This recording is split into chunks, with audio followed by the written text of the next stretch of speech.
Hi everyone, so thank you for joining this training. If you have joined the training, it means that you are somewhat interested in starting out a popsicle business. So like I said, I don't want to take too much of your time. Let's go straight into it.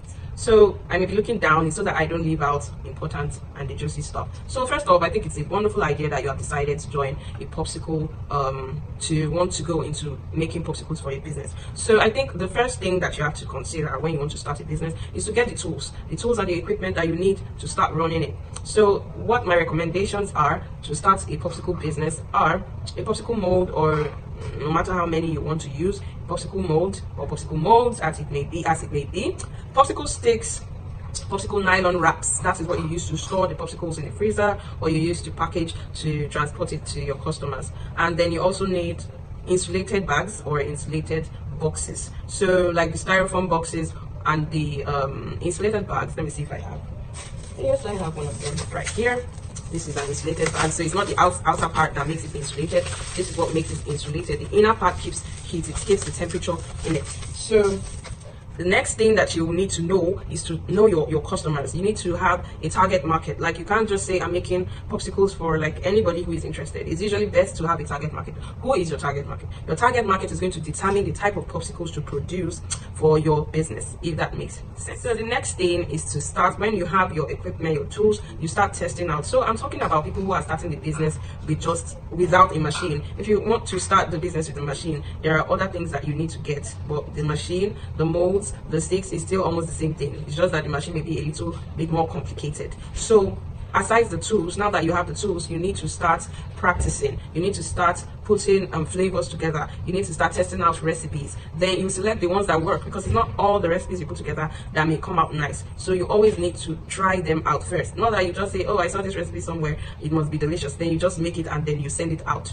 without enough time to have tested it and tried if it will actually be nice. So you need to test out your recipes, select the ones that work, and the ones that will work for your target market, not just for anybody. Because your target market, for instance, maybe kids like sweet, like they like their things to be sweet. So you can't be making popsicles for adults who don't really like sweet or too much sweet things. Then you say you're making it for kids. It may not work, and it may work. So that's why it is important for you to test out your market, test out your recipes before you start dishing them out and throwing them out to offer your customers. The next thing I'll let you know is to select a variety of flavors that you would like to offer. For instance, after all your testing and trying of recipes, I'm sure you will be very tempted to, this one is a hit, it's a hit, it's a hit, it's a hit. You want to throw everything out at once. No, my recommendation is take your time, take it easy. Don't offer everything at once. Select the ones that you want to be staples, like the ones you want to have like every day or every week.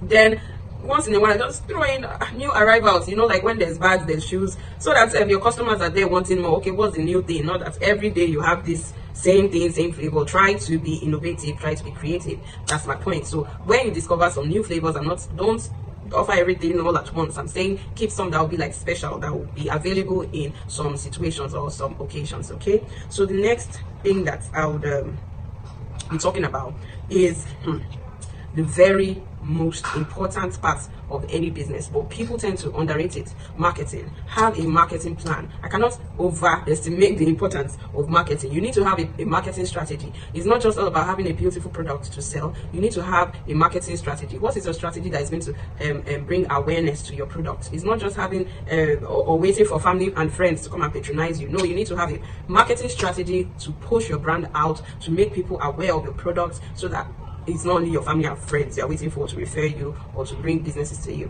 So I hope these few tips have helped you, and you can have more confidence or more direction on what you need to do exactly to move forward in starting your business. Starting a business sometimes can seem overwhelming, I am so sure, and testing out recipes and all of that, it may be draining, and at the end of the day, like, please, I can't come and kill myself in the Nigerian slangs that we use. But I can tell you, you don't need to be discouraged. Just try your best to practice, to try out things, to try out recipes. Then when you see people interested, it's going to give you confidence. But there's a way out. If you don't want to go through all the stress of trying out recipes, it is expensive. For once, popsicle ingredients, they can be expensive, so you don't want to be going, or you don't have the time to practice, or you don't want to waste money in going round and round just to get the right recipe.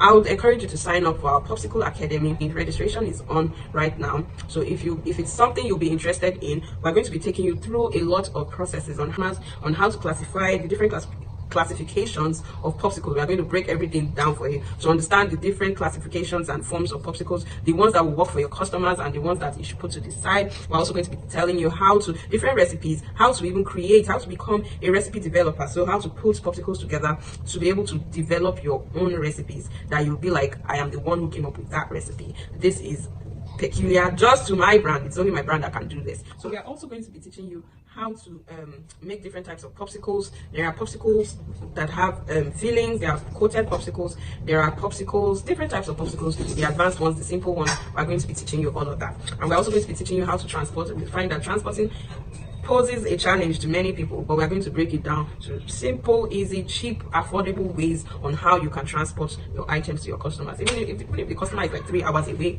this strategy is going to work. So believe me, you don't want to miss it. If you're just about to start your popsicle business, if all the tips I have given are not like enough for you and you need more, a lot of people are able to go ahead and start with the tips I have given. But if it's not enough for you, if you want to go deeper and really understand the art of making popsicles, I believe you will want to join our Popsicle Academy. So I encourage you to click the link which will be sent to you, or indicate interest. You can send a DM to us, or you can send us an email, lipstickspops@gmail.com, and we will respond to you as soon as possible. We'd love to see you in our class. It's going to be fun. Eventually we're going to open a Telegram group where you can communicate and share ideas. So I'd love to see you guys there. And my name is Sheung as usual. I hope to see you there. Bye bye.